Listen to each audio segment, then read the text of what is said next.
Ladies and gentlemen, welcome back. It's the Boone. It's Inky. It's Josh. It's the Screen Sermon Podcast. I swear to God, I think that we should do just a, the pre-pro podcast where it's just our off-the-cuff bullshit nonsense before we get into the episode. Because we talk about such nonsense and it's so funny. And then we buckle down and actually start talking about the real topic. And I'm like, man, there was so much funny shit we just talked about before this started. So today, folks, first of all, well, let me just, bend the knee toward my co-hosts tonight. Thanks a bunch for being with me, guys. We're gonna kind of round the bases here and come upon the first year complete for the Screen Sermon Podcast, because tonight we're talking about the 96th Oscars. The Academy Awards are coming up this Sunday, and we are going to do our Oscar Pick'em predictions tonight. So we're going to go category by category, and we're going to chat about the films and the filmmakers and the people involved who are up for awards, and just kind of have an off-the-cuff and fun conversation. And I can't think of two better people to share that kind of time with than you guys. So thanks a bunch for being with me. Thanks for having us, man. Great to be here. Great to have spent this year of watching and talking about flicks. Yeah, and I wasn't on the other Oscar show, so you're popping my cherry here. Yes, indeed. Cody and I kind of did the proto podcast back last year when we were kind of feeling this thing out, and yeah, it was a lot of fun, unrefined and just kind of off the cuff, and it was based off of like 12 pages of notes that I took from the Oscars broadcast. And what a long way we've come since then, where now it's just like I don't fucking take notes. I just watch the movie the day of and we talk about it when we get there. So yeah, I wanted to do this pick'em style, very similar to Cody, Josh, and I all belong to a fantasy wrestling league. We make a lot of wrestling jokes on the podcast, so we're all into it at varying levels, but we're in a fantasy wrestling league where we make predictions, so this is just our opportunity to do that, but for film instead. So I wanted to go through all 23. We're going to make our picks, and then at the end of it, we'll do our follow-up episode next week after the broadcast is done, and we'll declare a winner. And the winner will get a prize, I guess, whatever that is. Okay, so we talked before about how if I lose to Josh, whether or not Josh wins the overall game, just if Josh outscores me, I have to do an episode on the, I think, 1985 horror film House, which he's been desperately trying to get me to watch. So I will stick to my guns on that. I will honor that if it happens. So we'll just see how this plays out. Cody, I don't remember. Do you have skin in the game here? Yeah, I kind of invented a couple earlier today. They're more. I don't even know. This is how little I know about sports gambling, but I think it's like kind of a prop bet. Okay. So my idea was that like if I get the short film right, there's a prize for me. Okay. For that, and if I get Best Actor right, there's also another a separate prize, which is getting y'all fools to watch either Grand Budapest Hotel and American Splendor, respectively. Okay. So am I to understand that if you get the short film correct, that I have to buy you something? Is that what you're telling me?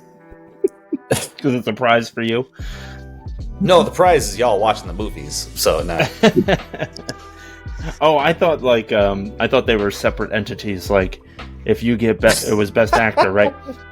If I get Best Actor, I'm gonna make these guys watch these movies. But if I get Best Short Film or Best Documentary Short or whichever one, then Boone has to buy me a prize. But it's dealer's choice. Yeah, and he's not gonna define it, whatever it is, until we get there. Send me a jar of Old Bay because I ran out. There you go. Yeah, that was me trying. My wife and I trying to be very nice and make an East Coast Maryland package for Cody, and thinking that there were some items that he didn't get where he lives, and turns out that some of them are absolutely available where he is. because the guy that lives out here thought that too. Right. I was like, what's Old Bay? Some kind of crazy crab seasoning from the East Coast? Turns out, yeah, right in King Soopers. That's exactly what it is. But yep, he can get it at his local supermarket. So whatever. It's the thought that counted. Josh, you had things divided up in a nice little neat way that I appreciated. And we are going to kind of start with, and no disparaging, like I don't want to shit all over anybody's work or anything like that. There are certain Oscars that are obviously held in higher regard and are weighed just differently. The weighted average definitely leans towards certain awards versus others. And so we kind of wanted to start with more of the low-hanging fruit ones, just because I think they're ones that we're going to gloss over. Because, quite frankly, we haven't seen the films, and we don't know much about them or the people that made them.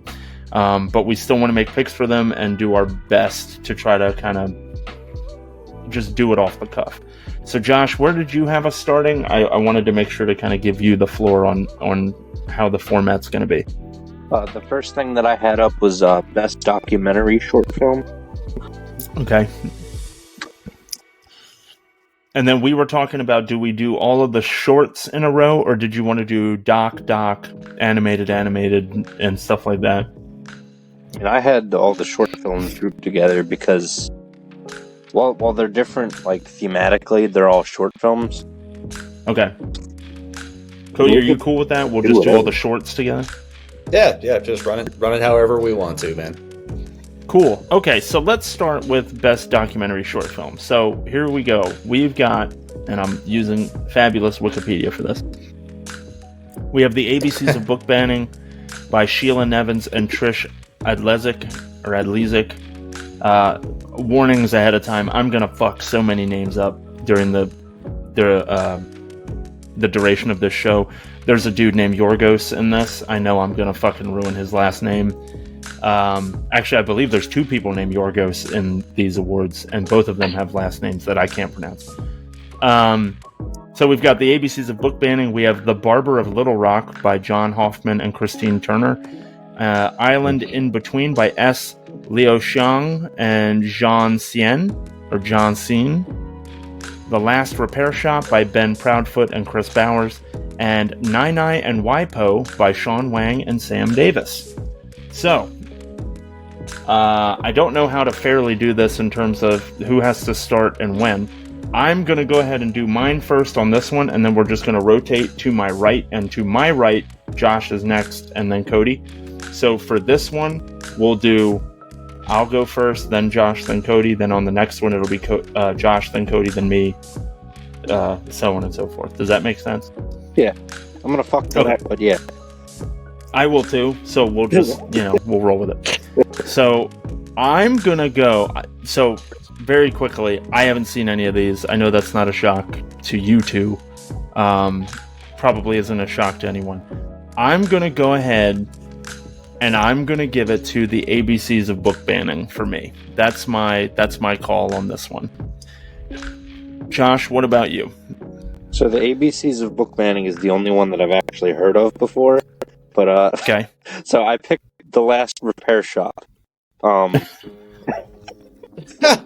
There's one I heard of, so I went with one that I didn't hear of. Because I didn't hear good things about it, is the thing.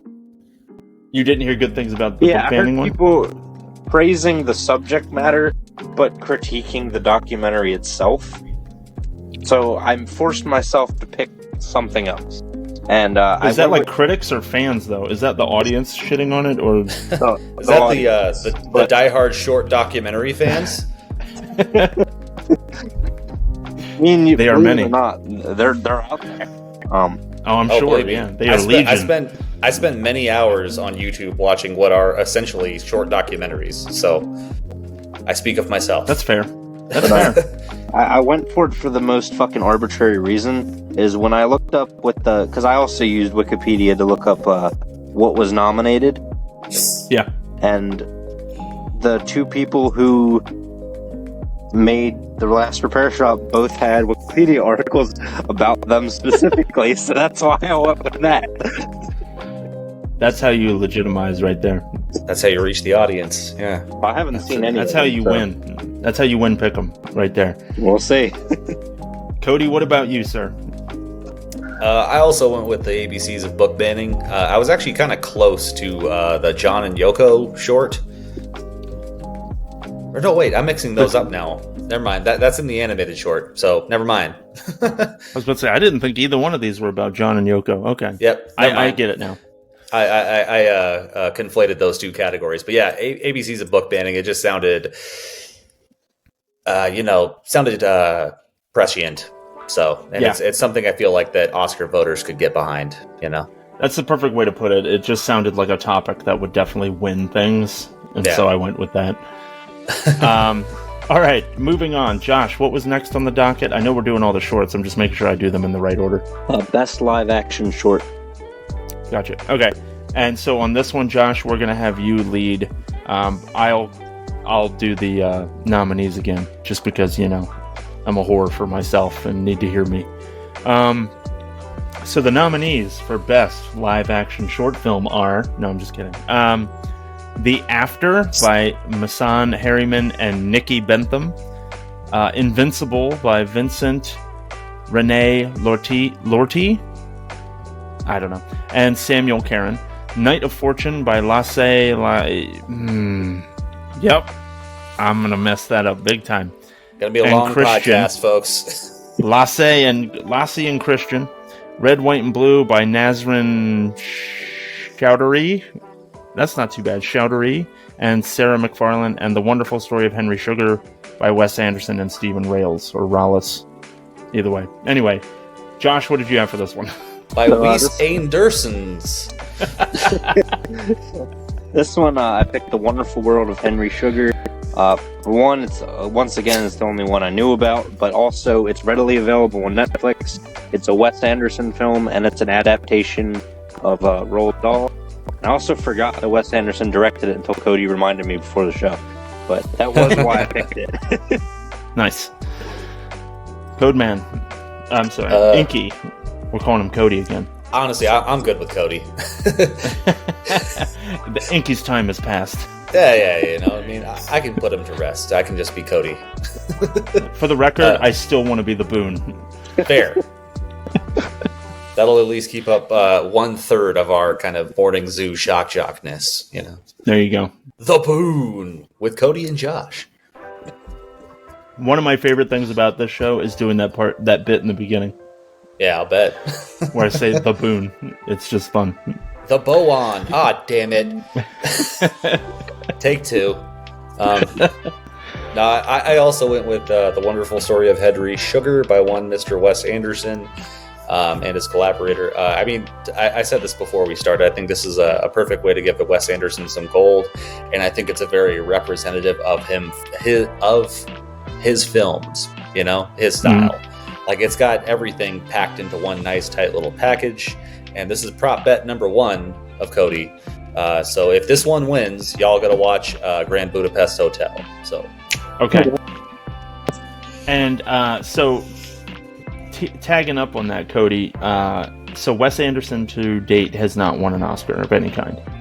He is not himself. His films have, but he has not won one. Okay. So like one of his movies won Best Picture? No, I think Grand Budapest won some awards for maybe production design. I'll look it up. We can get to it once we get through your pick for here and we get on to the next category. Sure. So big surprise, it swept the category. I also picked Wonderful World of Henry Sugar. A lot of that was revolving around the fact that Benedict Cumberbatch is in it, and it's the only one that I was able to, or it was one of two, maybe, that I had the ability to view based on the streaming services that I subscribe to. I know, that's a great reason to pick fucking certain movies. Whatever. It just seems like the most... Yeah, I could find it, is the reason why. And, by the way, didn't fucking watch it.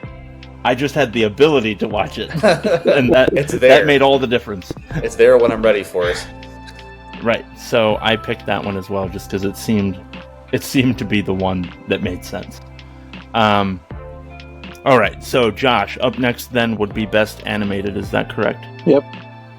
Okay, and so on this round, this should be Cody gives his pick first.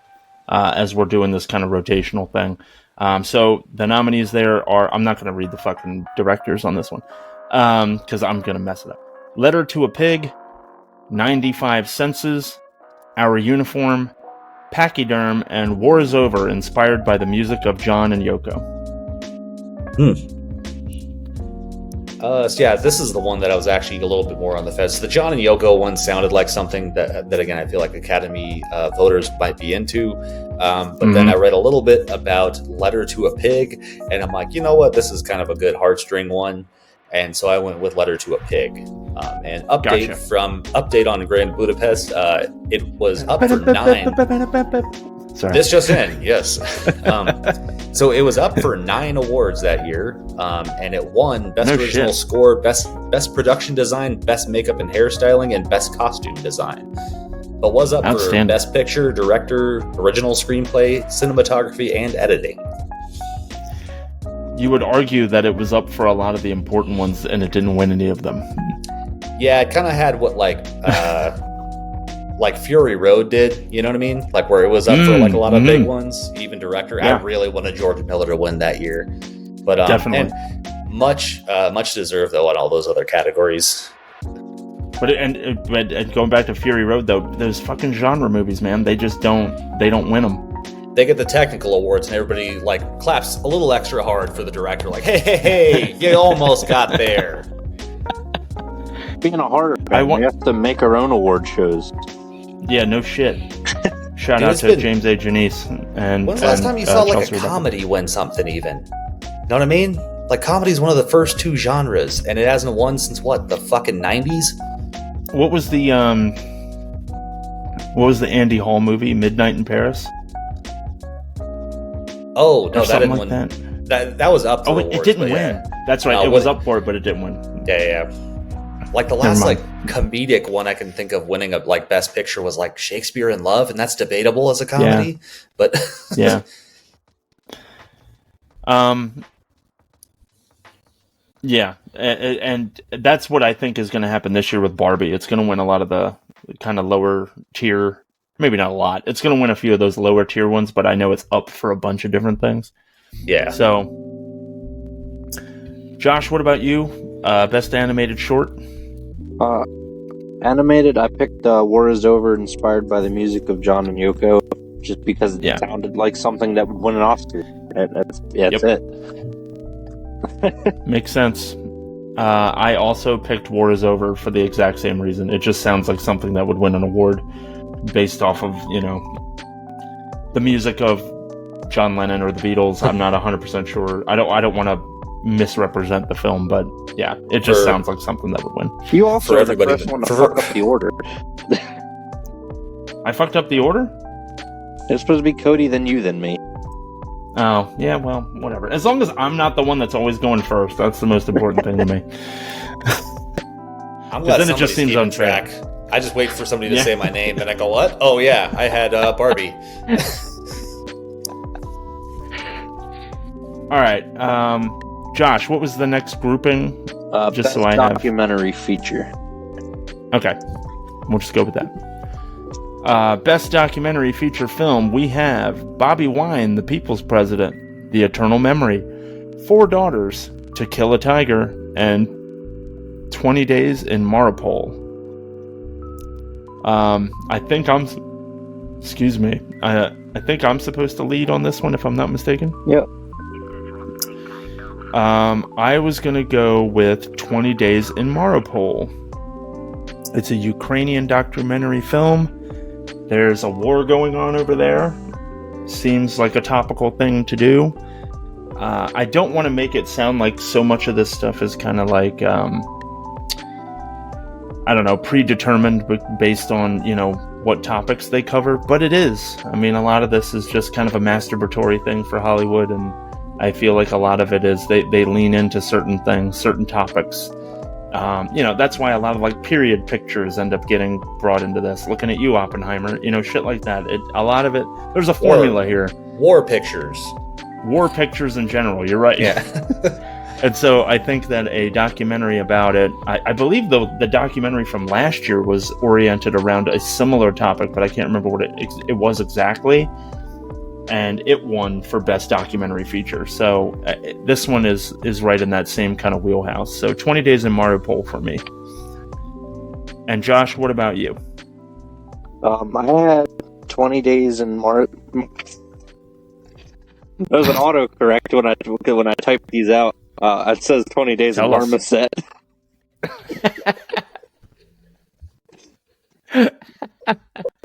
20 Days with a Marmoset. I want to see this. Now that would be a documentary I'd watch.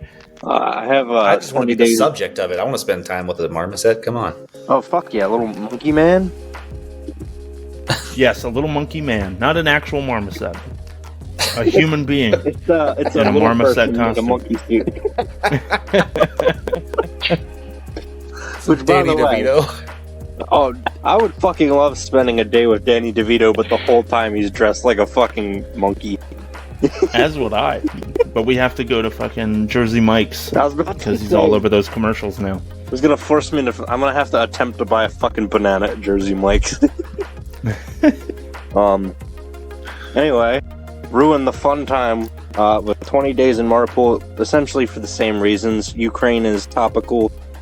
I mean, the situation is what it is, and the way that these work is, this is a subject that's still being talked about, which means probably gonna win something. So, it's just how fucking cookie crumbles.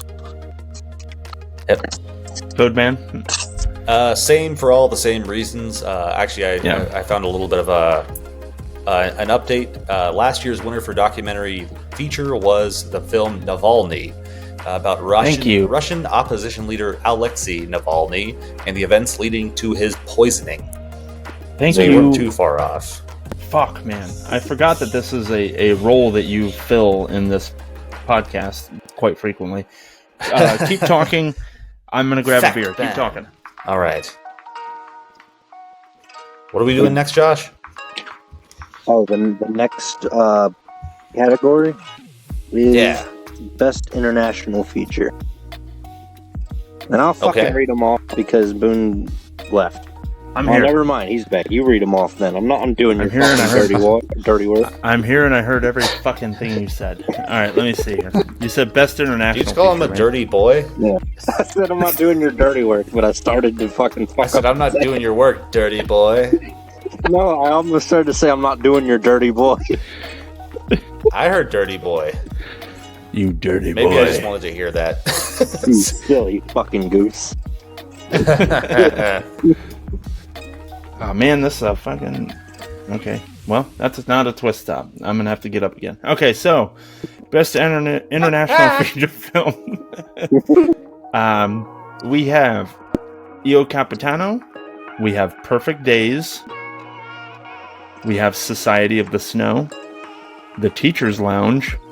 And The Zone of Interest. Go. I'm sorry. I should say who. Josh, go. That always works. Go, person. I was torn between two for this. Because As was I. I heard a lot of buzz about. But I just went with the one that I heard the most about. Which was The Zone of Interest. That's the one that it seemed like everybody except me has seen by this point. And me. And me. I haven't seen fucking single one of these. Even though I'm really wanting to watch Society of the Snow, and I have no excuse not to, because it's right there on Netflix, but fuck it. It's a good flick, man. You should definitely watch it. I will. I ain't winning the Oscar, though. Codeman, go for it. See, I probably would have gone for Society of the Snow had Zone of Interest not obviously not going to win the bigger film or the bigger categories that it's a part of or up for, I guess. Yeah. So yeah, that's why I'm also going for Zone of Interest. It feels like the one where like we really like this movie and here's our way of giving it an award, because we're not so confident about giving it to these other awards. Which I know sounds like a real booby prize, but I've heard nothing but good things about Jonathan Glazer's movies, and I really want to get into his shit.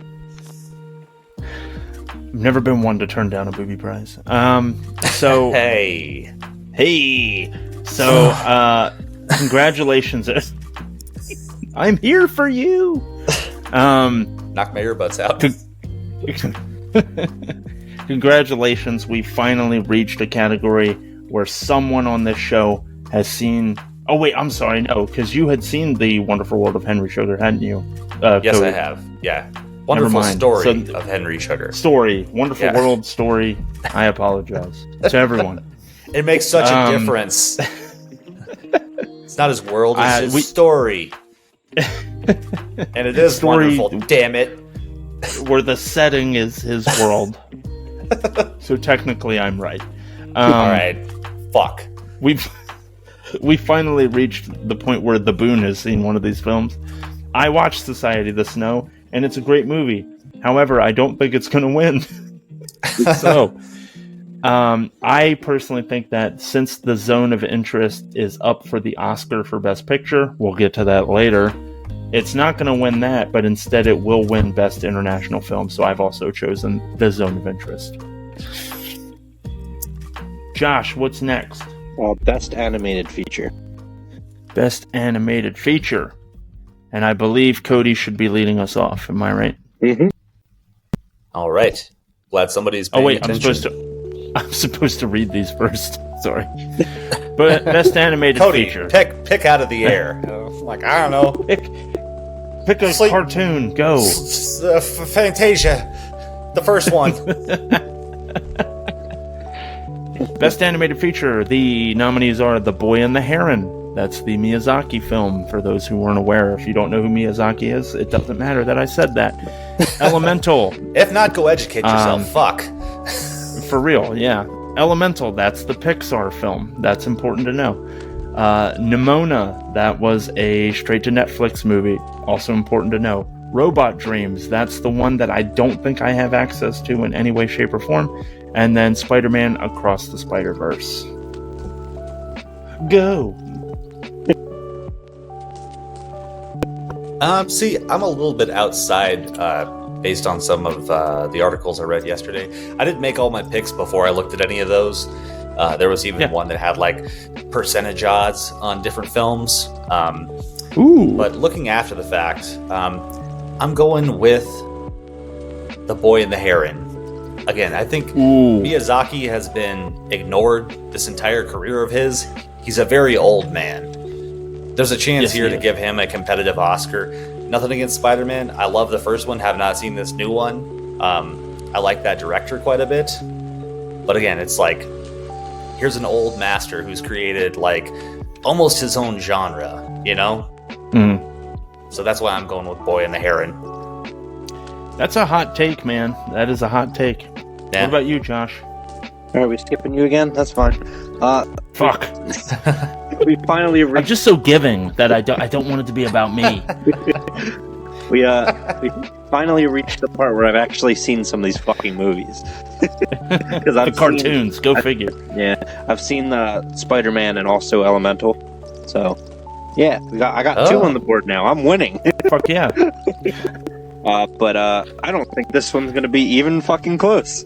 It's gonna be Spider-Man because it's just a fucking visual masterpiece. Possibly even more than the first one was.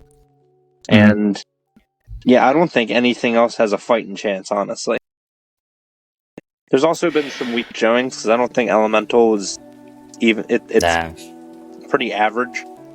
And I've never fucking heard. That's a perfect way to describe it. Yeah, I've never heard of Robot Dreams.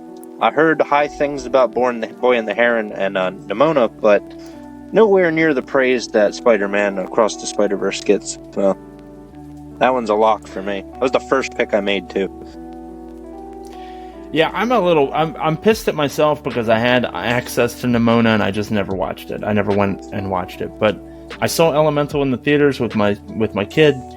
Enjoyed it in as much as like I enjoyed spending time with my child, but then when I thought back to it later, I think the way you described it is perfect. It was fine. It was an average Pixar animated film. I enjoyed it. It didn't blow me away. Spider-Man Across the Universe, Jesus Christ, Across the Spider-Verse, did blow me away. Across the Wonderful World of Henry Sugar. What was the movie Across the Universe? Wasn't that fucking also inspired by Beatles music? Yeah, that was the Beatles movie. How many fucking Beatles movies can we make? Yellow Yeah, there was that. You know? There was one just a while ago. It was about like the Beatles music didn't exist, and there was like the one guy that knew the music. So like everybody thought he was writing the songs. Danny Boyle made I know that. exactly what you're talking about. Yeah, and I love Danny Boyle. I didn't see that flick though, but yeah, geez, like how many fucking movies can we make about the Beatles? And I'm not, I don't want to disparage the Beatles or whatever. Didn't know their music was worth making this many movies about. Anyway, so.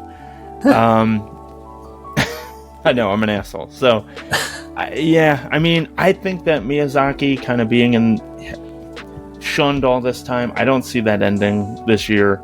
Elemental was kind of middle of the road. Nimona is definitely, based on the subject matter alone, it didn't seem like one that would win it. Robot Dreams, I have no fucking clue what it's about. So yeah, to me, it was Spider-Man Across the Spider-Verse the whole way. So I picked that as well. Josh, what's our next topic? Best visual effects. Best visual effects. Got it. Okay. I'm literally making our score sheet as we go. Okay, best visual effects.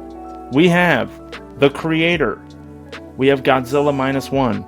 We have Guardians of the Galaxy Volume 3. Mission Impossible Dead Reckoning Part 1. And I just heard myself back. And again. And then Napoleon. Cody, I think something fucked on your end.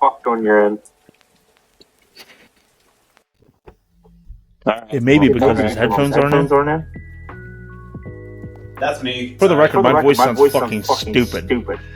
1 second. I think it does. Here we go.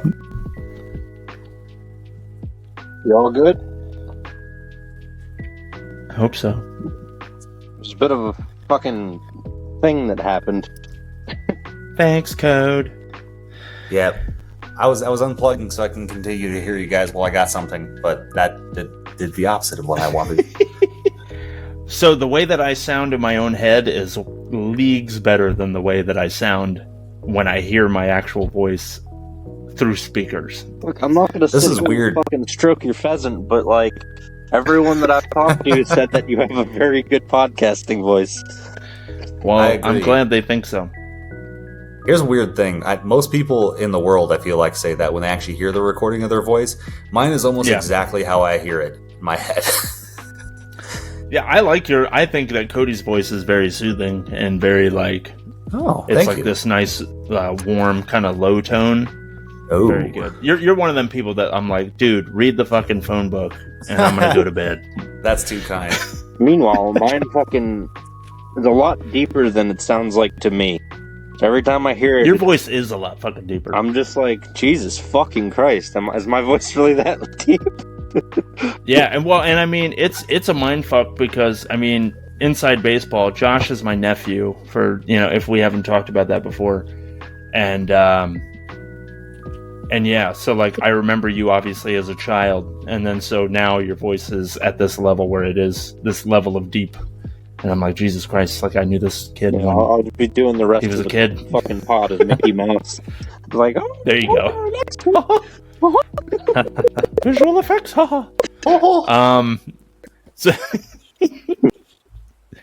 so we're going through, but it's my turn to go first. Is that right? Yeah, think so.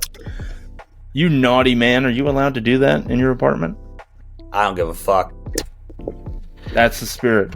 Dude left the oil pan. Man. Dude left his oil pan above my door, and it dripped like fucking half a gallon down on me or some shit. Not on me, asshole, but in front of my door. So I'm saying fuck him. You're a dirty boy. And you're an oily boy. You're an oily boy. Honestly, I'm looking at this list. Yeah. And none of these films make sense to receive this award except for Godzilla -1, in my opinion. Correct. Guardians was a cotton candy, fucking weird, there's a lot of fun visual effects in there. I don't see a Marvel film picking up an award for anything. The Creator had some moments, but again, it's that genre fair that I just don't see, getting any kind of respect. And I know Godzilla is a genre movie as well, but there's something about this film, Godzilla Minus One, that there's this level of respect that it seems to be getting.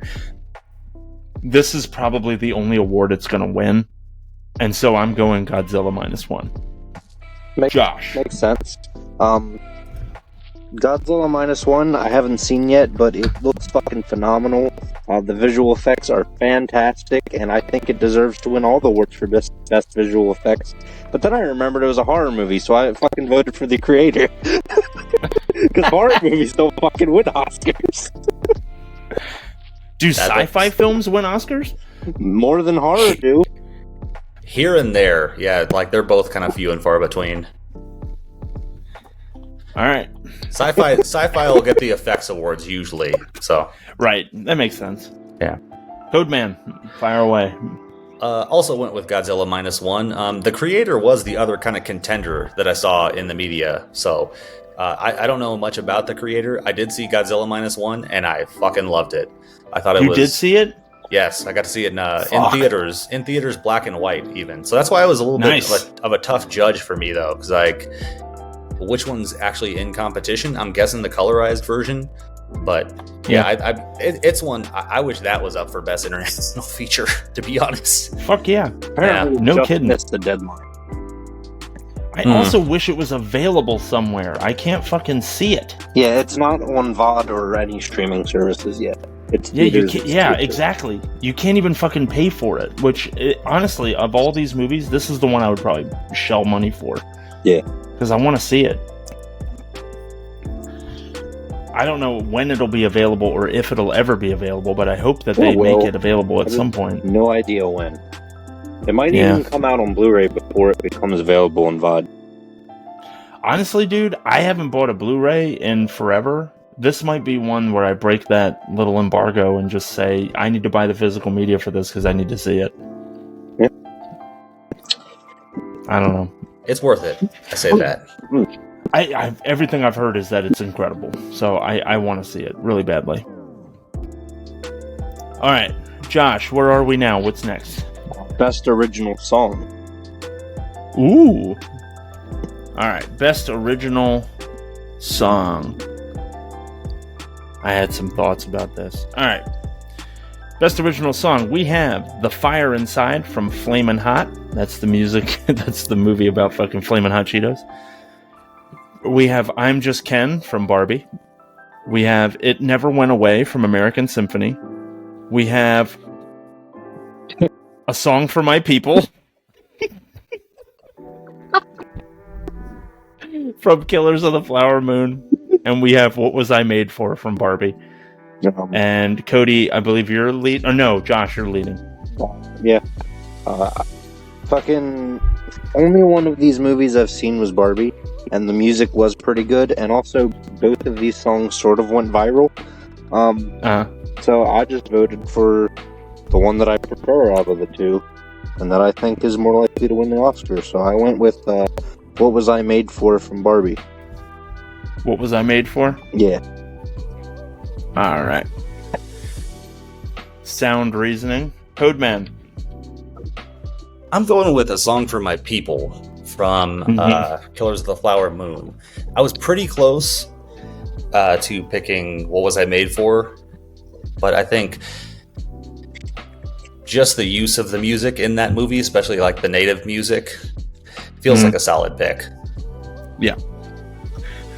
I desperately would want I'm Just Ken to win this because I very much enjoyed that segment of the film, but I also chose A Song for My People because I assume that one is going to get the Duke just based on the criteria that I've come to expect from the Academy Awards.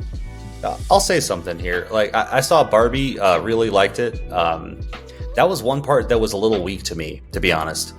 I'd heard so much about I'm Just Ken, and when I saw it, it wasn't bad, but I was like, okay.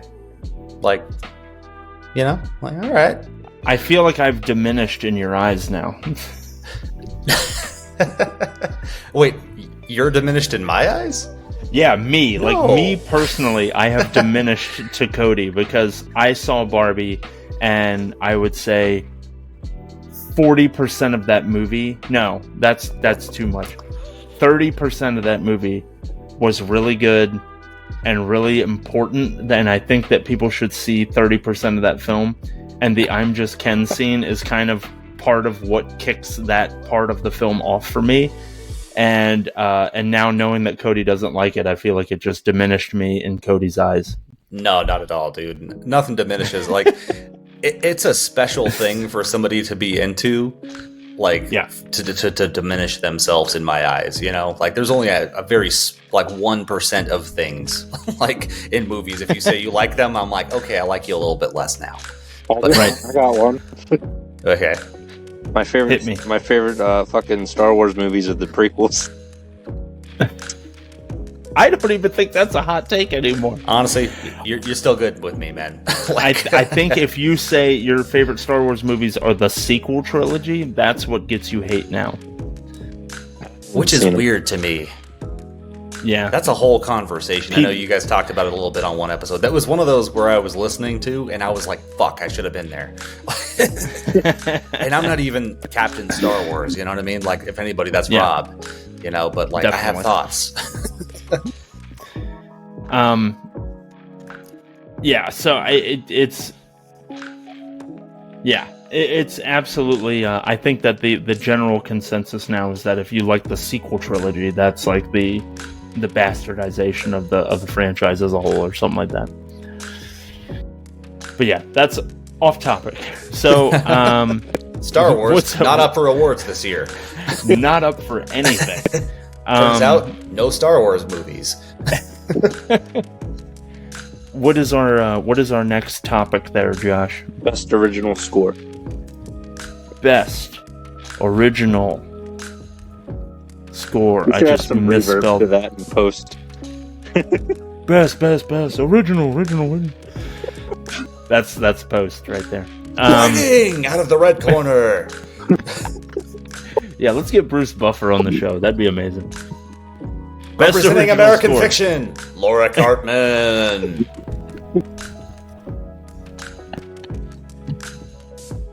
From Indiana Jones and the Dial of Destiny, John, the Southern Dandy Williams. You know you're gonna have to do them all now. Fuck. From Killer of the Flower Moon, Robbie Hammer Robertson. From Oppenheimer, Ludwig the Deutsch Duke Goranson. And from Poor Things, Jerskin the Feline Fendrix. I don't know. Very cat-like. Yeah. That's Ringer. That's what the crowd does when they show up, when Fendrick shows up.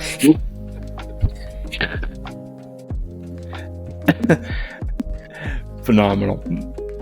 Thank you for that. That is way better than everything that I've I done wish up I to had, this I point. wish I had any time for prayer.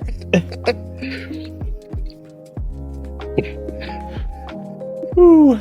We've been doing this show for a year, and that's better than any introduction I've ever done. Oh, that's so good. I needed Cody to be Bruce Buffer on this show so badly, and I never knew that until today. Hey, it's a whole new career path for me. Fuck, I can't remember. I think we lead with Cody on this one. Is that right? Yep. Okay, Codeman, fire away. Another kind of outside pick for me, I guess. I'm actually going with Robbie Robertson for Killers of the Flower Moon. I know a lot of other Okay. people are pulling for Ludwig of Göransson for Oppenheimer, it sounds like. I don't think that's a bad pick, to be honest. I mean, John Williams, has enough. American Fiction doesn't feel like a score film. I could be wrong. And Poor Things, I don't know. Just, again, doesn't seem like the one for score. Josh Man, just to keep with the naming conventions. Codeman and Josh Man. Huh? It's still the wrong order. All right, never mind. You don't get to say your opinion. Not yet. Boon Man. Boon Man. I'm going to go with Oppenheimer. I think that Oppenheimer is going to be that movie this year that wins a number of awards. It's probably going to be the, what do you want to say, like the top medalist kind of thing. I think this is going to be one of the ones that it snags. So I'm going to go with Oppenheimer. Now, Josh, man. Yeah, I have this rule because I'm pretty sure I know how this award show is going to go. When in doubt, pick Oppenheimer. So I have Oppenheimer winning. Part of me wanted to pick Poor Things because there's something about it that made me think that some of it is about the music, but I didn't. I ultimately went.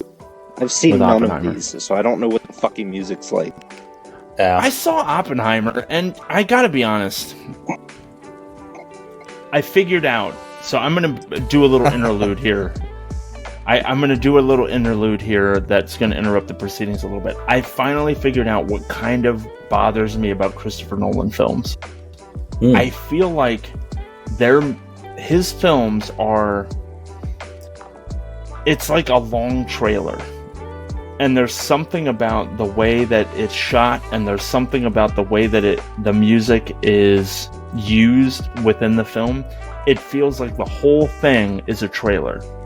It's just this constant level of building music and little, like fun pieces of dialogue that you could pull out and put into a trailer. But the whole film is that way. And all of his movies remind me of that. They all do it. It's like the music never stops. It's always got to be in the background because we've always got to have these little moments that we can pull and put into a trailer. I finally figured it out. And it's a little off-putting for me, and I don't know why. And I think it kind of took away from my enjoyment of Oppenheimer a little bit because I'm like, I just feel like this feeling that I'm watching a really long trailer has never ended.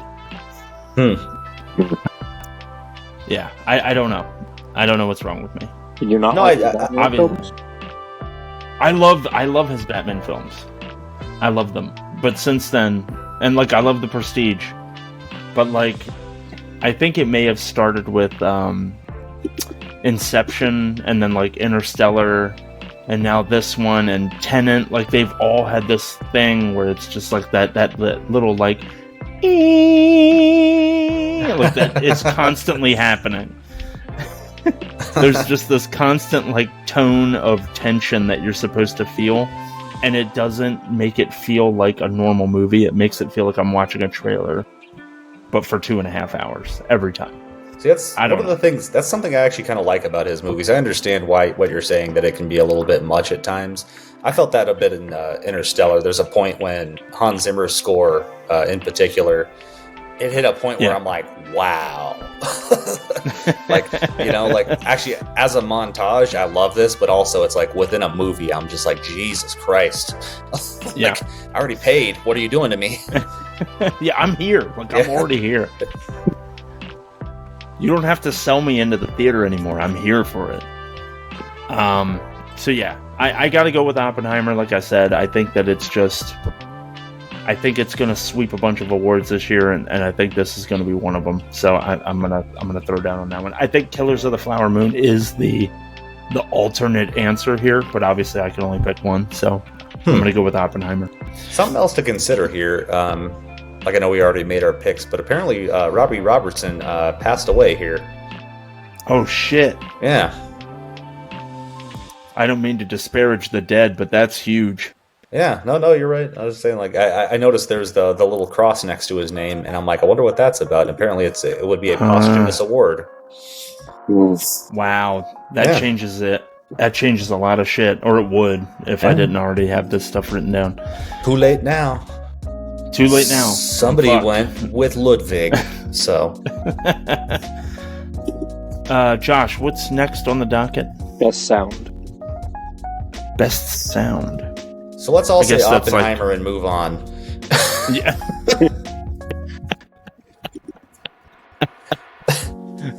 Outstanding. This is first of the ones of what you guys just mentioned where I'm like, yep, this is one that's just a roll. Like, it has the sound, quote unquote, of a nuclear bomb, the first one ever. So I'm like, well, guess what wins?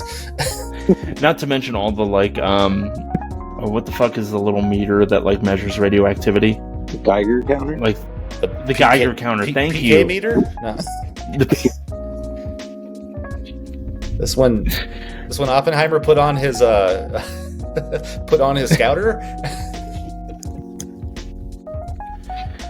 So best sound, we have The Creator, we have Maestro, we have Mission Impossible: Dead Reckoning Part 1, we have Oppenheimer, and we have The Zone of Interest.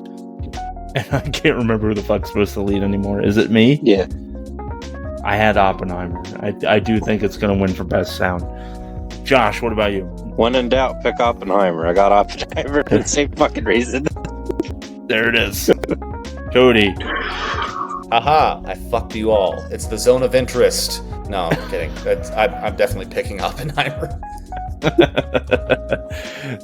This specific topic is a wash. Oh, that one's a wash toward the total game that we're playing here. Mm-hmm. Josh, what's our next topic? I don't think we need to dwell on sound too much. Best makeup and hairstyle. Ooh, this is good for you. Okay. Best makeup and hair styling? Yes, hairstyling. Is this the first time this award has been? No, it can't be. No, it's existed. It has. Okay, I'm sorry. Yeah. We have Golda, which I have no idea what that is. The guy that John Tento was in The Oddities. Full circle to the pre-pro fucking discussion. We have Maestro. We have Oppenheimer again. We have Poor Things, and we have Society of the Snow. And I believe now it's very apropos. Josh, you need to lead us off on this one. Yeah, so for this one, I chose the makeup. First of all, I don't know what the fuck Golda is, so that's immediately out. The other four I at least know of. And I'm at a disadvantage from trying to keep as much Poor Things away from my eyeballs as possible. So that's kind of out just by the fact that, other than the trailers for Coming Soon, I pretty much completely fucked off from anything about this movie. The one that, in my circles, that has the most buzz around it, for better or worse, is Maestro, so that's what I picked. The only problem is, there's use of a prosthetic nose that's got a little controversy around it for being anti-Semitic and promoting those tropes, being large and pointy. Even if the person that they're portraying did have a nose that is similar to the one that was created. That's what I was gonna say. But people have issue with it, so it might get fucked out of the award just because they don't want to hear people bitch. Oh man. But fuck it, I went Maestro. Okay. Codeman. I'll say, as a Gentile with a big nose, I resent this. Also, in keeping with my gimmick, Golda is a biographical drama film. It apparently depicts Golda Meir, the fourth Prime Minister of Israel during the Yom Kippur War. Yom Kippur War. Has Helen Mirren, Camille Cotton, and Liev Schreiber, who I like a lot. Is it Liev or is it Leave? I've always said Liev, so I'm probably wrong. No. I honestly, sir, I would always lean into you're probably right, and I'm just a fucking noob that says Leave. I've heard both, so I mean, hard to say. Shout out to a young Helen Mirren, by the way. I know I talked about this movie before we started, but yeah, Long Good Friday. Damn, she's good in that. I haven't seen that movie. Oh, you should watch it. It's good. It's on. I will. It's on Max right now. So consider it done. So here's a funny thing. What I wrote in my notes, I had for the winner for Best Makeup and Hairstyling 2024. I wrote Nadia Stacey, Mark Collier, and Josh Weston for Barbie. They are for Poor Things. I'm so surprised. I was still convinced that Barbie had to be in there for makeup and hairstyling, that I forgot that it wasn't. I'm shocked that it's not, to be honest. Yeah, it's incredible. I think it would have won if it was in here, because this would be the one that would make a lot of sense for Barbie to have won. Oh yeah. There's That two. being said, I There's another went one. with Poor Things. Yeah. You did go with Poor Things? Yeah. What were you saying, Josh? There's another award that I think Barbie got fucked out of, but we'll get to that when we get to it. Oh yeah, there's a few of those. So So I round this one out, and I also picked Maestro because I thought that turning Bradley Cooper into the lead character, who what's his name? Bernstein. Thank you. Yes. I think they did an incredible job. I mean, I didn't hear all the stuff about the anti-Semitism feelings that people were getting. He looked just like him. So, I don't know. Cancel me, I guess. It doesn't fucking matter if you do. So, yeah, I went with Maestro. I thought it was great. Society of the Snow, also, for the record, did some incredible work on their makeup, specifically in terms of like making those folks look dehydrated and desiccated and stuff. They did a great job. But I don't think they're going to win for this. I went with Maestro. All right, Josh, what's next on the docket? Best costume design. I think this one's an easy one. Best costume design. If I can spell it. There you go. Okay. Best costume design. We have Barbie. We have Killers of the Flower Moon. We have Napoleon. We have Oppenheimer. And we have Poor Things. Can't remember who's supposed to lead off. Cody. It's supposed to be Cody. I have gone with Jacqueline Duran for Barbie. She actually worked on Barbie, not like my last mistake. And yeah, I think Barbie's a shoo-in for this one. I too believe that Barbie is a shoo-in for this one because I know Barbie is going to win an Oscar for something. And I do think that kind of digging into the lore of Barbie and all the different iterations of Barbie and the costumes and things like that, I think is a huge part of the experience of watching that film without me, myself, knowing about it as much. Like, my sister played with Barbies when I was growing up. So I certainly have some memories about, like, oh, Courtney, you know, or the Barbie Dream House or whatever. But there's some real in-depth Easter eggs in here about the Barbie lore. Yeah. And this film really nailed it. And a lot of it comes from, like, those clothes and things like that they put the actresses and the actors in, or the actors in general. I don't want to fucking insult anyone. So, yes, I also thought Barbie would be a shoo-in for this one. What about you, Josh? For basically the same reason, the fact that they reference so many older toys and use those as inspiration for their costuming, and the sheer amount of different fucking outfits for all of those people. I picked Barbie, and I thought that one was like pretty much a given. Yeah. Like, who the fuck is Alan? Like, evidently that was a thing that actually existed, but damn. Yeah. Like, I had no clue. He's that fucking asshole that has the Pick'em title right now. That's inside baseball right there. Let's go! Bitch.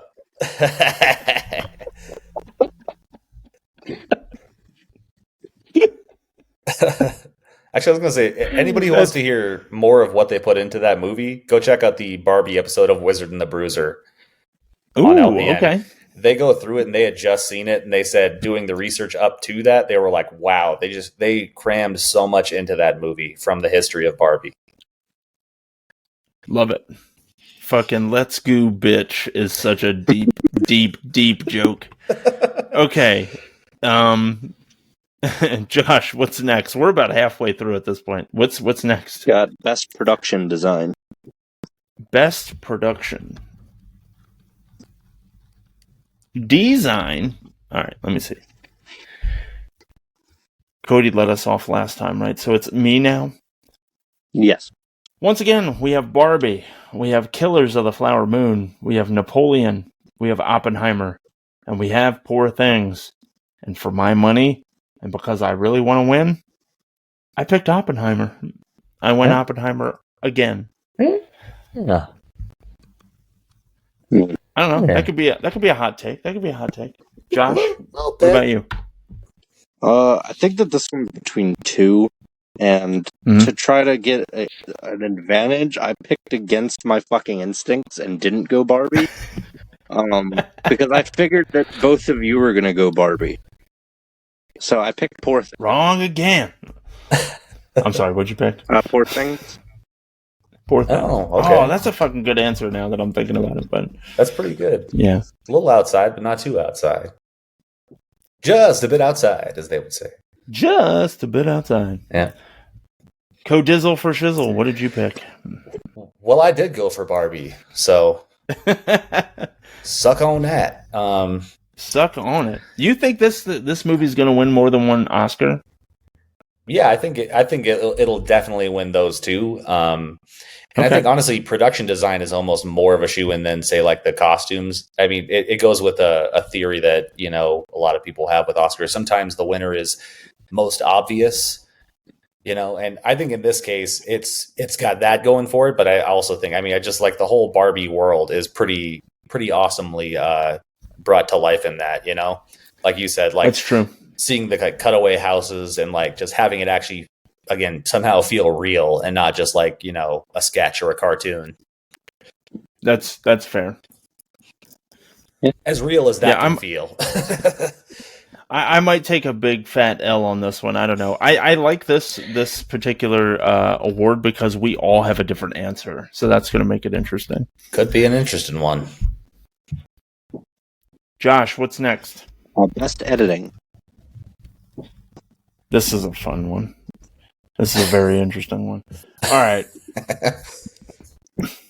Best editing. Where the fuck is it? Sorry. Best film editing. We have Anatomy of a Fall. We have The Holdovers. We have Killers of the Flower Moon. We have Oppenheimer. And we have Poor Things. And it's my turn? Fuck, it's my turn. Fuck. Fuck. Fucking editing. So when it came to editing, of course, I've only seen The Holdovers and Oppenheimer, and between the two, I would give it to Oppenheimer. But Anatomy of a Fall was another film that I kept hearing a bunch about, and I don't think it's going to win Best Picture, and I didn't give it really any notice on anything else. So I ended up giving it this without having watched it. So Anatomy of a Fall gets Best Editing for me. I know that's a weird reasoning, but it might be a dark horse thing that ends up snagging me a point that nobody expects me to get. What about you, Josh? When in doubt, pick Oppenheimer. I have Oppenheimer.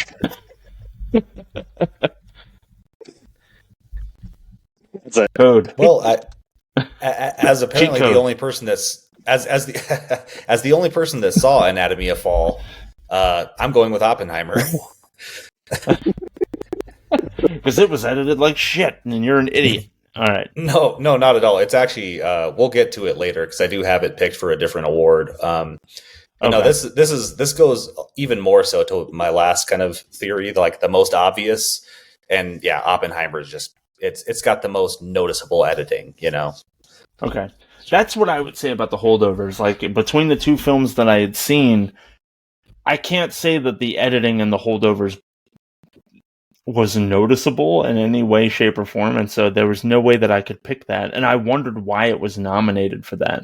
Me too. I'm like, there's nothing wrong with the editing. Honestly, it's a very smooth film, altogether. Yeah, it's competent. Like, it's very competently done. Scene for scene, Yeah. I have zero problems with that movie. And Right. the same thing with Anatomy of a Fall. But I'm just like, most people don't look for editing like that. Yeah. They're looking for when you smash cut from the bomb to then like his nightmare about Japanese people to like, his trial and shit, but Right. You're illustrating all the reasons why I should have picked Oppenheimer, but I didn't. Too late now. I know, it's already over. So yeah, I'm probably going to take an L on that one. Josh, where are we now? What's next? best cinematography. This is my personal favorite because this is something that I think that we've kind of established throughout the course of this past year, that this is something that really stands out to the boon. So best cinematographer, we have El Conde, which unfortunately is available on Netflix, but I never got around to watching it. Killers of the Flower Moon, Maestro, Oppenheimer, and Poor Things. And I don't know where the fuck we are anymore. Me. Where are we? It's you? Okay, go ahead. So, first of all, El Conde is a horror movie, so that's out. Yeah, you know that ain't what it- Second of all, when in doubt, pick Oppenheimer. But although I do think that everything that I've seen of it was beautifully shot, so I actually have a reason to pick it this time.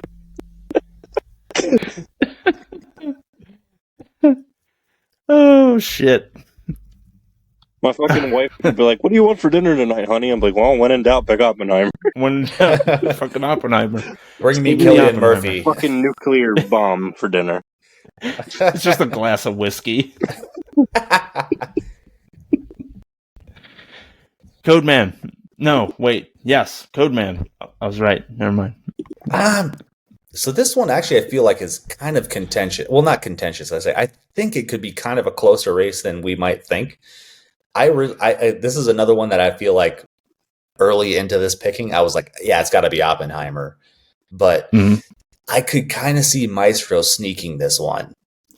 Ooh, Maestro, really? It's very audacious with its cinematography. It does that thing. It does black and white and color. There's a lot of Very pushes. much, There's yeah. a lot of like distant shots. Like there's that one I'm thinking of in particular when Bernstein and his wife are having a discussion out on like they're in their backyard. And they shoot it from way back behind, like with like trees almost in the way. Yeah. So again, like I'm like, Maestro. I didn't like much about that movie, but I did like the way it was shot. No, we'll get to that later when we get to like Best Picture. But yeah. I think that's when a lot of this shit's going to come out. Yeah, for sure. I saw 6 of the Best Picture nominees. Maestro was my least favorite by a good margin. Wow. But that being said, I think it was very well shot. It was a very beautiful looking film. All that being said, I'm still going with Oppenheimer. So what a fucking ruse. Yeah, right. That was a lot of setup. I thought you were going to be like, so I went with Maestro. No, I'm doing that thing that you do like when they pick the people in the playoffs, and they're like, listen, the Jets, here's what they have going on. You know what I mean? And you do about like 4 minutes about what the Jets can do. Remember week 10? Here's the thing they don't know about their D-line. But no, I'm going with Patriots. You're like, that being said, the Bills are winning the division. Yeah, I'll say. This is how long it's been since I watched football. I somehow thought the Jets could make the playoffs. Or the Pats. Hey, this isn't a sports podcast, but before Aaron Rodgers got hurt last year, I'm sure they would have won the AFC East or been right up there. But they're genuinely cursed. They are. 4 plays into the season, he ruptures his Achilles. I, too, went through a little bit of a crisis there where I thought there were some certain things about the trailer for Poor Things, because I hadn't seen the film, that made me think this might be a contender for cinematography. But when in doubt, I picked Oppenheimer. I did go with Oppenheimer on this one, just because I think that's going to give me the best chance to win, to score, at least on that topic. Josh, what's our next one? Best original screenplay. Screenplay? Yeah. Scream. So after cinematography, writing is probably my second favorite thing about movies. Let's see. Best original screenplay. Where the fuck is it? Excuse me. How have I still not found it?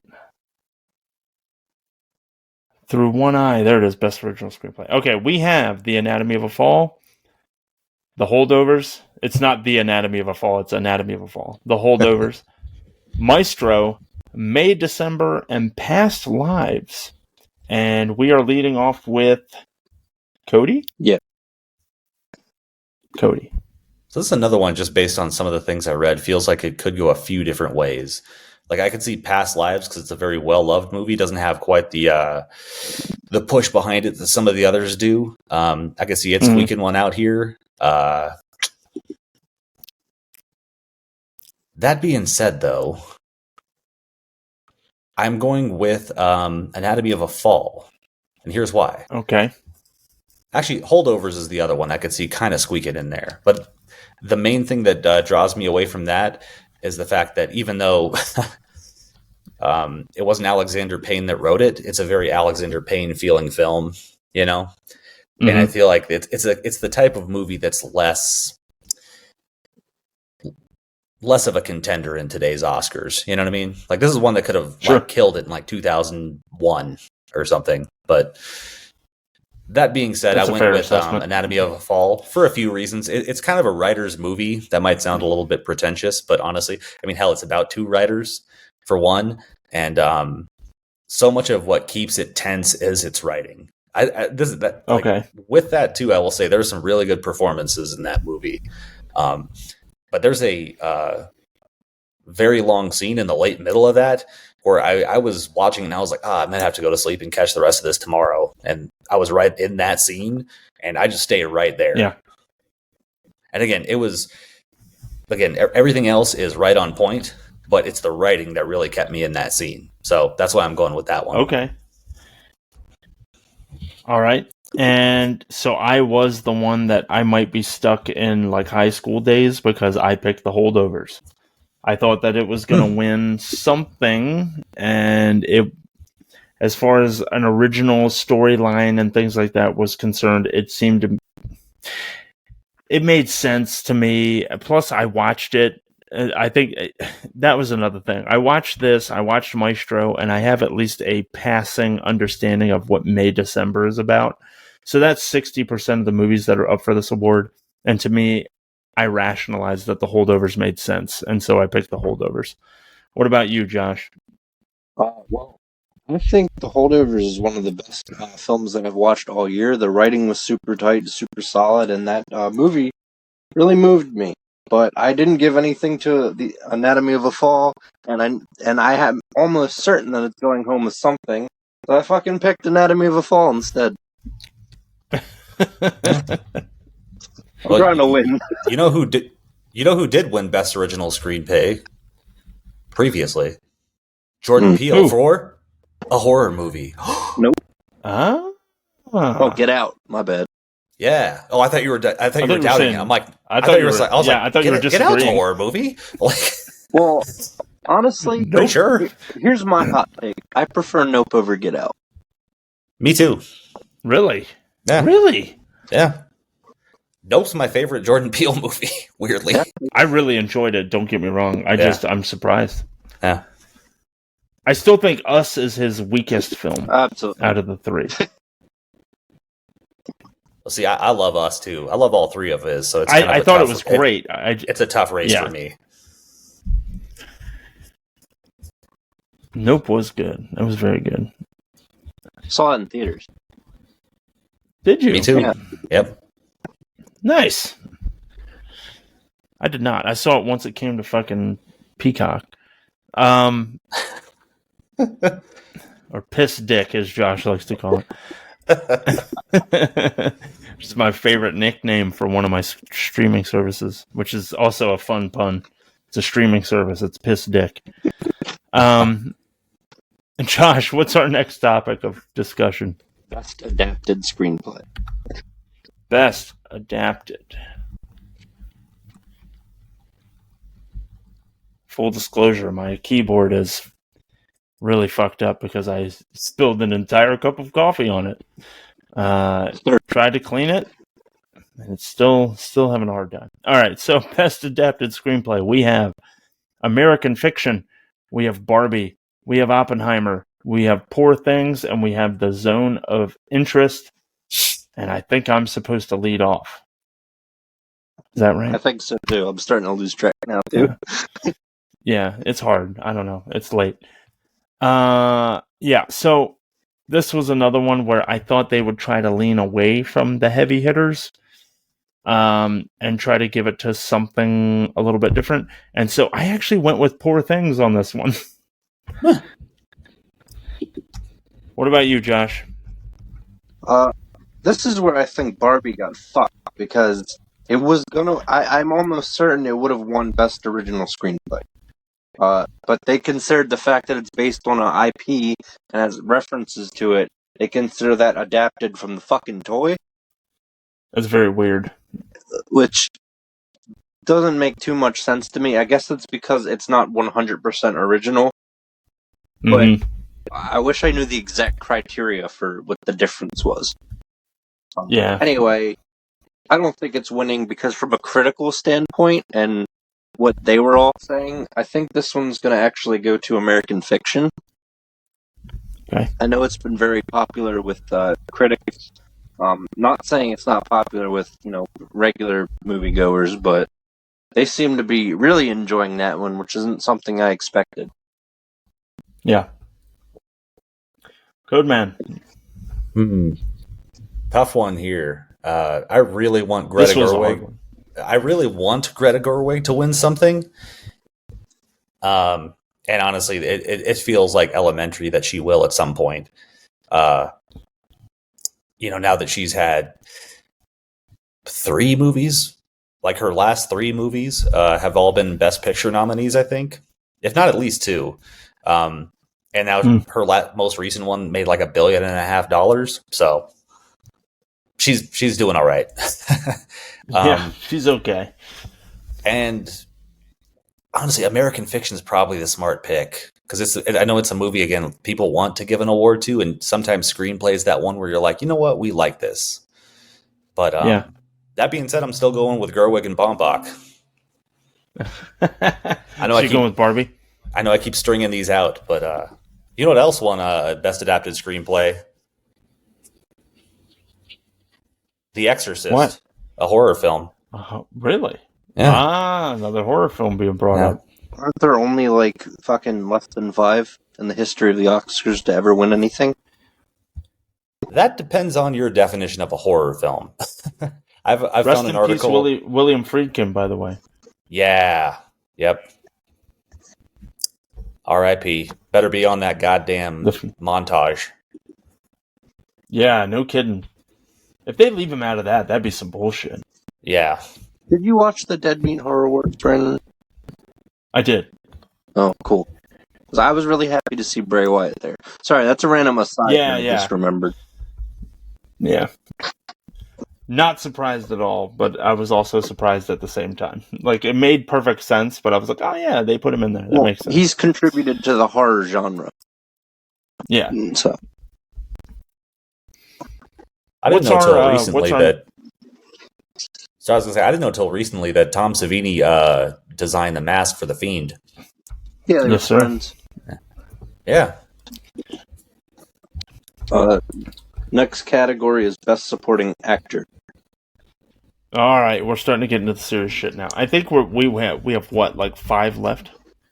We're getting there. 6, I think. Yeah. 6? Okay. Including this? Best supporting actor. Supporting actor? Is that what you said? Yeah.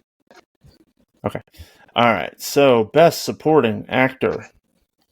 We have Sterling K. Brown from American Fiction. We have Robert De Niro from Killers of the Flower Moon. We have Robert Downey Jr. from Oppenheimer. We have Ryan Gosling from Barbie. And we have Mark Ruffalo from Poor Things. And I believe it's Josh's lead.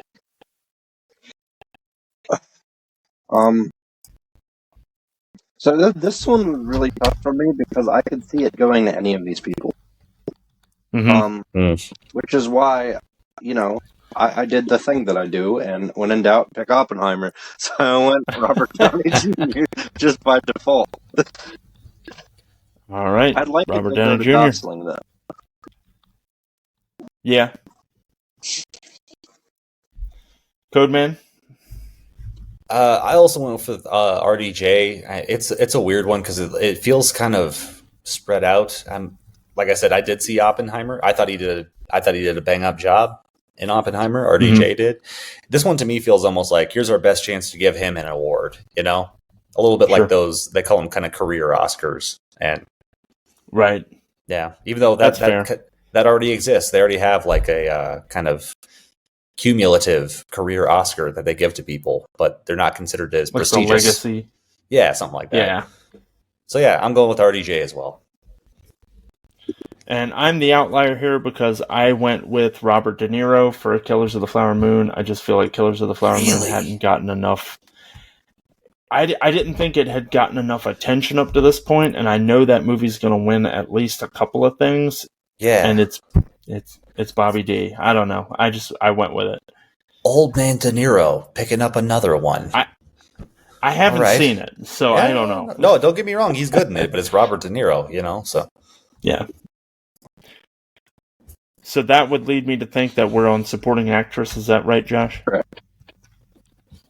All right. Supporting actress. This is going to be led by the Code Man, if I'm not mistaken. Yes, Supporting- it is. We have Emily Blunt from Oppenheimer, Danielle Brooks from The Color Purple, America Ferrera from Barbie, Jodie Foster from Nyad, and Davine Joy Randolph from The Holdovers. What did you have, Code Man? Well, last round I had RDJ. This time I got DJR. I'm going with the Davine Joy Randolph. Okay. I fucking loved her in The Holdovers. So I mean, and again, the rest I don't have too much to say about, or just did not see the movies, and I just didn't hear a whole lot of heat off of anybody else. But who did have some heat and won Best Supporting Actress? Ruth Gordon in 1968 in Rosemary's Baby. Ooh. Yeah, a horror film. Believe it or not, I don't like that movie. Oh, really? Yeah. I love how you keep leaning into this. This is great. No, I appreciate it, but Yeah. I didn't care for Rosemary's Baby at all, and that was before all the Polanski shit came out.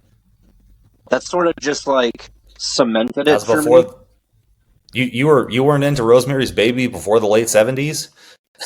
Well, before I knew about the things he did, because oh, gotcha.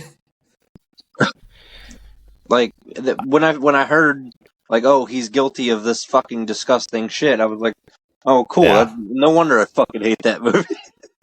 I don't hate it. It's just for me. Yeah. So who's your pick for supporting actress, Josh? Oh shit, is it me? It's you. Or is it me? It's probably me. It's you. It's me. I picked Danielle Brooks from The Color Purple. It's a remake of a highly regarded film. It just, I don't know. It seemed like an Oscar winner to me. And I was looking at some of the other things. I didn't think Emily Blunt's character from Oppenheimer really warranted an award victory here. America Ferrera, I kind of felt the same way in Barbie. Jodie Foster was good in Nyad, but I don't know. There was just something about it that didn't feel right. I was between Davine Joy Randolph and Danielle Brooks. I decided to give it to Danielle Brooks, so that's where I went. Now it's on you, Josh. Doing the Oscars pick'em is how I found out there was a fucking Color Purple remake in the first place. Yeah, I didn't hear a single musical thing at about that. this movie. I didn't see it promoted anywhere. I didn't see any reviews for it. When the fuck did it even come out? I have no idea. Some point in 2023, apparently. Yep. I have Davine Joy Randolph for The Holdovers because I love that character, and I think she was a big part of why the movie's so good. Yeah, she did a great job. All right, what's next? Best actor. Woo! Tor. We're getting down to the nitty-gritty now. Tor. The best actor, we have Bradley Cooper from Maestro as Leonard Bernstein. We have Coleman Domingo as Rustin, from Rustin as Bayard Rustin. We have Paul Giamatti from The Holdovers as Paul Hunnam.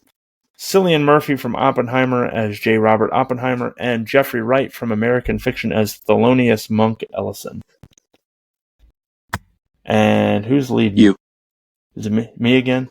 I went with Cillian Murphy as J. Robert Oppenheimer. Enough said. Here's the thing.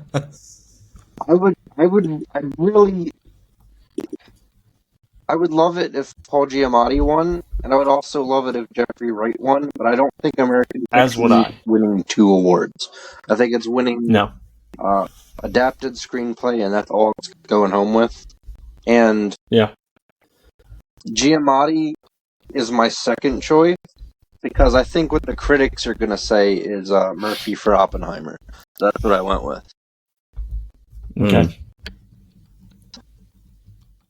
Codeman.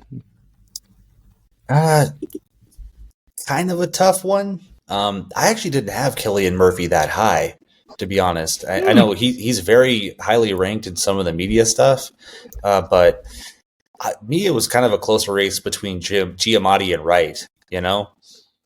Okay. And as you guys know, this is my other prop bet. So if I get this one right, you have to watch American Splendor. Yeah, American Splendor. That's why I'm going with Jeffrey Wright. No, I'm not fucking with you this time. I'm picking my man Paul Giamatti. I think it feels like the right time. It's a very Giamatti role, and again, I'm going more with the partial career win because honestly, I think I wouldn't feel ashamed to give him an award for this film. I think it's It is a definite Giamatti role for sure. I think it's a great display of what he's capable of as an actor. So yeah, 100%. And you know who won won an award for Best Actor? Who? Anthony Hopkins for Silence of the Lambs, a horror film. You're gonna run out soon, dude. I'm amazed I had this many. I caught onto the list just at the right time. What are we at? 5? I love it. I'm pretty 4 or 5. I think something so. like that. Yeah, somewhere in there. So what's our next one? Next up is Best Actress. Best Actress. And we have this one and then 2 more. Oh shit! Who All right, more? Best Actress.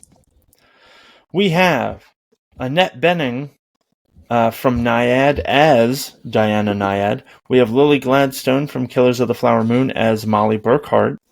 We have Sandra Huller from Anatomy of a Fall as Sandra Voiter. We have Carey Mulligan from Maestro as Felicia Montalegre. And we have Emma Stone from Poor Things as Bella Baxter. I forget where the hell we are. Who's supposed to lead? Me. Okay, Josh, take it away. I mean, I spoiled this months and months ago, back in October. I think this one's a no-brainer. I think this one's 100% going to Lily Gladstone, Killers of the Flower Moon. I can't. The only other person I could see potentially winning is Emma Stone. Yeah. But that's pretty much it. All right. Codeman. 2 years in a row, my most confident pick is for Best Actress. Last year, it was fuck. It was fuck. She's good. Yep. She is good. Anyways, this year I'm going with Lily Gladstone because I think it's that was like my just like write it down as soon as I knew we were doing this again. One, because fuck isn't in anything this year. No, sadly. Actually, no, I think she was actually no. God damn it, Michelle Yeoh. Good God. Yes. Besides Michelle Yeoh, though, you know who else won Best Actress? Fuck. Go for it. Besides fuck, Kathy Bates for Misery, a horror film. A horror film. The only thing the movie won, That's fun. but she cleared house that year. Yeah. Misery winning a fucking Oscar is unbelievable to me. I love that movie. That might be my favorite Stephen King adaptation. It's really good. For sure. To round us out, I also went with Lily Gladstone because it seemed to be very obvious. And the only other thing I even considered was Emma Stone from Poor Things, but I didn't think she was going to get it for this. Still fucking like, I can't believe Kathy Bates won a fucking Oscar for fucking Misery. Yep. Yeah. Misery is not an Oscar film. You wouldn't think so, no. It's very... What fucking year did that come out? 1990. 90? Yeah. Yeah. What the fuck? Fucking pulled that out of the air, by the way. I was looking at it. That's why. That's why I host this fucking show, people, because I pull that shit out of the air. Oh, another thing that's about interesting that's about to happen is we're starting with Cody for Best Director, which is next, and then you're bringing it home for Best Picture. So, woohoo! There we anyway, go. Next is Best Director. Best Director. And the Code Man leads us off, sir. All right, Best Director, your options are Justin Trier for Anatomy of a Fall, Martin Scorsese for Killers of the Flower Moon, Christopher Nolan for Oppenheimer, Yorgos Lanthimos for Poor Things, and Jonathan Glazer for The Zone of Interest. I'm just going to spoil the rest of my my horror sketch here because it's the only one that won the next two awards. Go figure, it's Silence of the Lambs and Jonathan Demme for directing it. So there you go. Nice. Yeah. Actually, this would be a fun thing to go over on like a bonus episode. Just go over like horror at the Oscars. I'm actually kind of surprised there wasn't more. Yeah. I'm just saying, even just a discussion of the ones that did win and what they won for, and also some of the dubious descriptions of horror films that they put on some of those lists. But yeah, I'm going with Chris Nolan here. He's, again, done enough work that has edged on award kind of season stuff, and this feels like the perfect one for him to actually finally win. You know, yeah, it's historical. It's about a kind of controversial, contentious figure in American history. And again, it still plays well into his strengths. Yeah. I also picked Christopher Nolan because, like I said earlier, I think that Oppenheimer is going to be the big award winner of the Oscars. I know that it's the most nominated. I think it's nominated for 13 of the 23 awards that are available. I think it's going to win 5 or 6 of them. This is one of those ones that just makes sense. I think, to my knowledge at least, I don't think he's won Best Director up to this point. This seems like one that he would finally kind of make that jump. What about you, Josh? You're never going to believe this. When in doubt, pick Oppenheimer. Oh, there it is. J. Robert Oppenheimer, Best Director of a bomb-building town. Yep. 3, technically. But... finishing this off with Best Picture, the big one. Cool. Best Picture. We have a whopping 10 mother-loving options here. As we were kind of talking about earlier, it's become very bloated, to its detriment, really. So we have American Fiction. We have Anatomy of a Fall. We have Barbie. We have The Holdovers, Killers of the Flower Moon, Maestro, Oppenheimer, Past Lives, Poor Things, and The Zone of Interest. And the Boone gets to lead us off? This is ridiculous. Yeah. I mean, I've stuck to my guns up to this point, and I'm going to continue to do so. I think Oppenheimer is sweeping the Oscars, and I'm picking Oppenheimer to be picked as Best Picture for 2024, or 2023, I guess. The awards are for films that came out in 2023. So, I think Oppenheimer's going to get it. Like I said, I think they're in line for somewhere between 5 and 7, maybe. Not between, I guess. I think the range is somewhere like 5 to 8 Oscars are going to fall for Oppenheimer, and I think Best Picture is just going to be the cherry on the cake. So I'm going Oppenheimer. I think it makes sense. What about you, Josh? I've seen 2 out of these, which was Barbie and The Holdovers, both of which I fucking loved. And I'm disappointed that The Artifice Girl, which honestly I didn't hear of either until I watched it, but very good movie. Highly recommend it. Very Alex Garland. So give that a shot if you get a chance. That being said, say the name when again. in doubt, pick Oppenheimer. That's The Artifice Girl. Artifice Girl. Okay, I'll have to look that up. Yeah, I also figured Oppenheimer was winning like fucking everything. Yeah, that's why it was my go-to default. And so that leaves us with Cody to bring us home. What is your pick for Best Picture, Cody? See, people are very convinced of Oppenheimer. Like, this is another very highly predicted award win. This should be my new, like, basically my gimmick or my catchphrase. That being said, I feel like with the amount of technical awards and the fact that Nolan will get his due with this, I just feel like as a total film, Killers of the Flower Moon is going to squeak this one out. Okay. I know Oppenheimer won the BAFTA, but again, this feels like more of a film that British, critics and film folk would award. Granted, there are a lot of British people in the Academy as well. There's a lot of people from everywhere, in the Academy. But the fact that this is kind of the American award, I feel like Killers of the Flower Moon is going to pull a few more votes just for its content and for its actual, historical legacy, the story itself, that is. It's funny that not funny, but I mean, it's pertinent that you bring up Killers of the Flower Moon, because it definitely reads, without having seen it, it's just the whole of it, the story, the Martin Scorsese and Leo and all this other stuff. Like, it's insane to me that Leo isn't nominated for anything, based on this film and stuff like that. But just as I was going through my list, Killers of the Flower Moon did not come up more frequently in terms of things where it felt like I needed to put it into things, because this seems like a movie that's going to win Oscars. I think it's because it's coming out in the same year as Oppenheimer. Sure. Yeah, and it's not as flashy technically as Oppenheimer. And again, I think that Oppenheimer will weigh enough on all of those. But to me, it's a weird thing. I don't know how this rings with you guys, but there's a best director type of film. You know what I mean? Mm-hmm. There's also a best picture type of film, and they're not always the same thing. Yeah.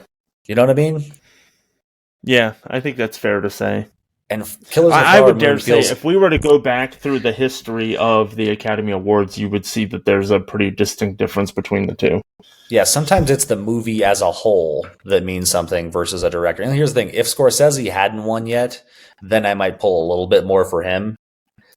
Yeah, and that's the same thing with Best Actress. I mean, I know some people are saying, "Oh, Emma Stone could get it," but I'm like, she already won for fucking La La Land, not a horror film, despite what some might tell you. But yeah, no, and to me, I don't know. Again, I might be totally wrong. Most people seem to think I'm wrong, but Flower Moon still, to me, just feels like more. If you had to put one for best film of this year we want to remember, that just feels like the one to me. My second choice was actually The Holdovers, because it seems like a very Oscar-y film. Even though out of the ones that I've seen, which is just The Holdovers and Barbie, I did prefer Barbie. I feel like The Holdovers is more appealing to the Oscar crowd. But I still want Oppenheimer. There's just something, because it feels like the juggernaut of the Oscars this year. Yes, 100%. Holdovers just doesn't seem like enough of a film to win it.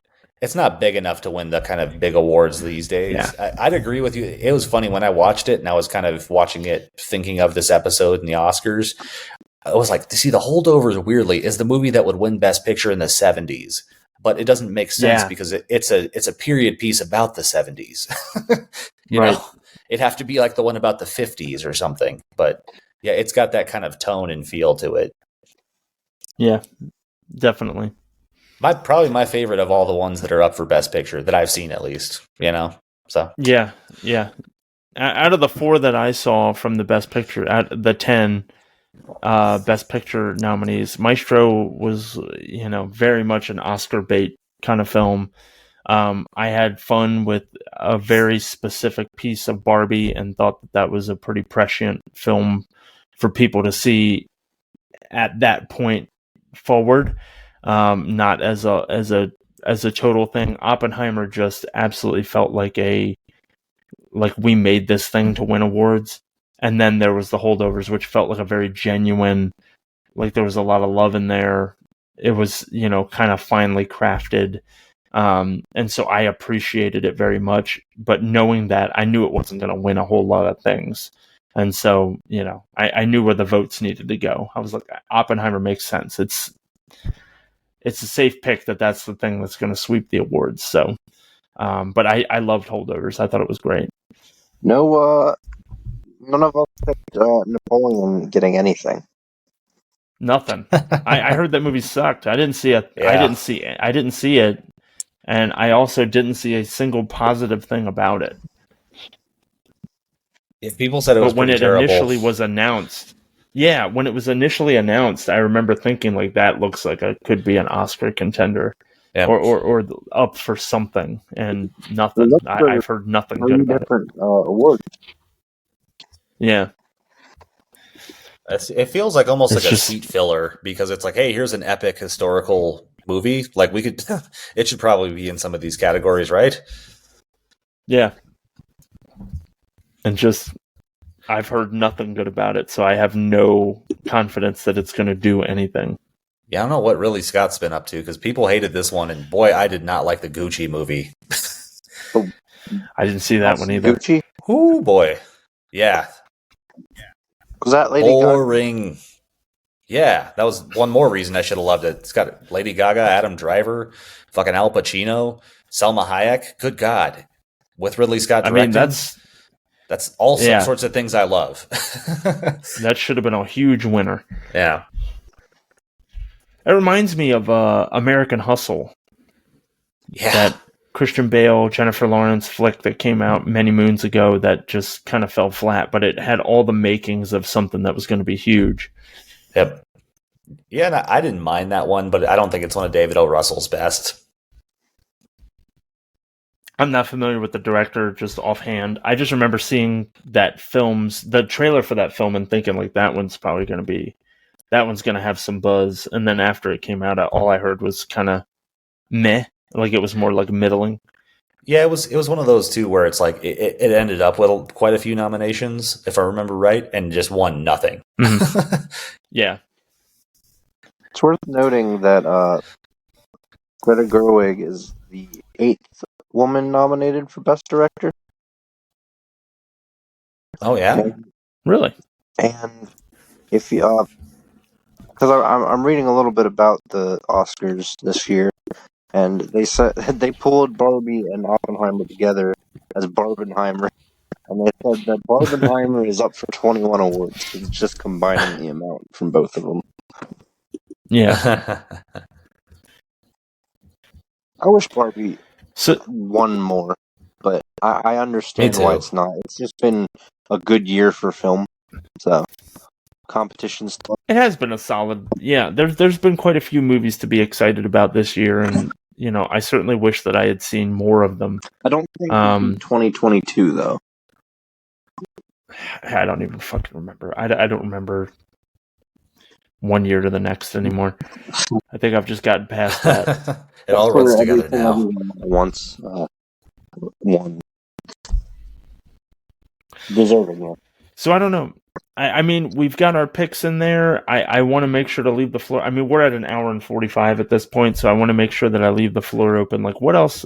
Is there anything else you guys wanted to touch on before we call it an episode? Or do we kind of move forward with our picks, and then next week we'll do a little rundown about the results and how it went and how the show went and if we were able to watch the broadcast and stuff? I'm good. Yeah.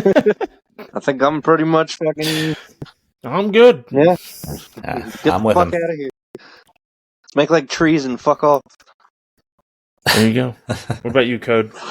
I'm good, man. Said what All I right, need then to we'll say. go ahead and call it an episode. Yeah. Let's see how it all shakes out. I'm very interested to see who ends up winning the Oscar Pick'em this year. And we'll that broadcast is on March 10th, so we'll get eyes on that, and then we'll do our episode next week and kind of wrap this up. But in the meantime, this has been the Boone and Cody and Josh. Thanks again for sitting with me. This has been a lot of fun, just kind of going off the cuff and just chatting about the show this year, the awards show. Thanks again for being with me. I appreciate it. Happy to be here. Thanks for having us. And as usual, please interact with us in the comments or at screensermonpod@gmail.com. We would love to hear your feedback, your recommendations, anything like that. Absolutely support Tubi. Joaquin Phoenix doesn't need our fucking help. And we'll catch you folks next week.